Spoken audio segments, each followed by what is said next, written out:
আকাশ থেকে যুদ্ধ বিমান তাক করে রেখেছে বিমান বাহিনীর সেনারা। সাগরের বুকেও প্রস্তুত হয়ে ছুটে চলছে রণতরী। সেনাবাহিনীরাও প্রস্তুত ভয়ঙ্কর সব সমরাস্ত্র নিয়ে।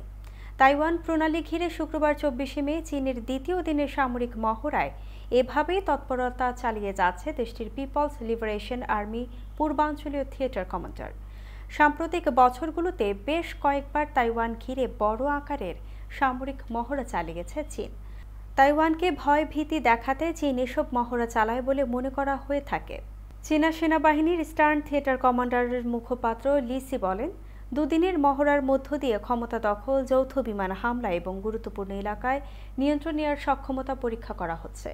এদিকে স্বায়ত্তশাসিত অঞ্চলটিতে হামলা চালালে সেমিকন্ডাক্টর উৎপাদন বন্ধের হুমকি দিয়েছে তাইপ। এতে হুমকির মুখে পড়তে পারে বিশ্বের অটোমোবাইল, কৃত্রিম বুদ্ধিমত্তা, সামরিক এবং অন্যান্য উচ্চ প্রযুক্তিগত পণ্যগুলো।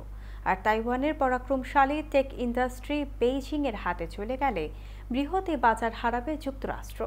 চীনের দক্ষিণ পূর্ব দিকের উপকূল থেকে প্রায় 100 মাইল দূরে অবস্থিত তাইওয়ান বরাবরই স্বায়ত্তশাসিত অঞ্চলটিকে নিজেদের ভূখণ্ড বলে দাবি করে আসছে চীন। এটিকে নিজেদের কবজায় নিতে উদগ্রীব শি জিনপিং প্রশাসন।